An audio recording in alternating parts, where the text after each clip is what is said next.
Active voice में कोई modal verb हो, मॉडल वर्ब का मतलब जिसमें कैन लगा हो या कुड लगा हो, मे हो, माइट हो, शुड हो, मस्ट हो, आउट टू हो, ये सारा मॉडल वर्ब होता है। अगर कोई मॉडल वर्ब एक्टिव वॉइस में हो तो उसे हम पैसिव वॉइस में कैसे बदलेंगे, इसका फॉर्मूला देखिए।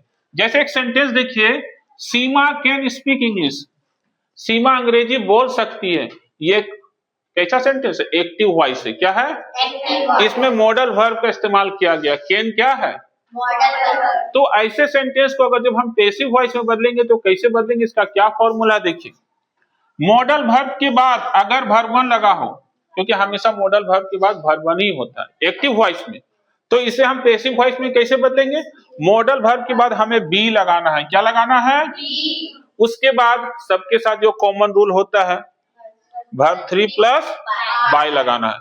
जैसे देखिए सीमा कैन स्पीक इंग्लिश, इसमें सबसे पहले हमें क्रॉस करना है, सब्जेक्ट को ऑब्जेक्ट के जगह पर ले जाना है और ऑब्जेक्ट को सब्जेक्ट के जगह पर ले जाना है। सीमा को हमें लास्ट में लिखना है, अंत में, और इंग्लिश को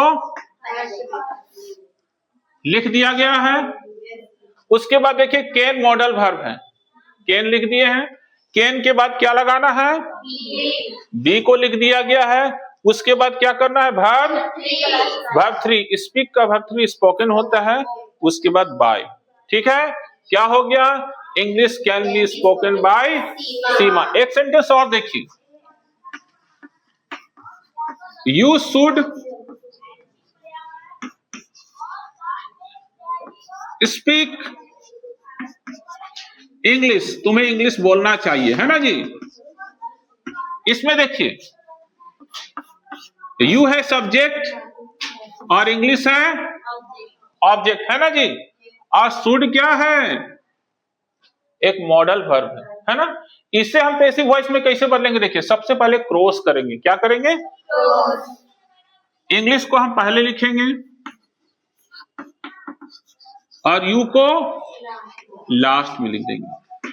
उसके बाद मॉडल वर्ब को लिखेंगे, शुड है, शुड लिख दिए।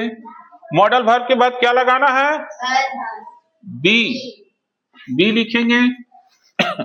उसके बाद वर्ब 3 स्पीक का क्या होता है, स्पोकन, अब वर्ब 3 के बाद क्या लगाना है, बाय। क्या हो गया, English should be spoken bye you.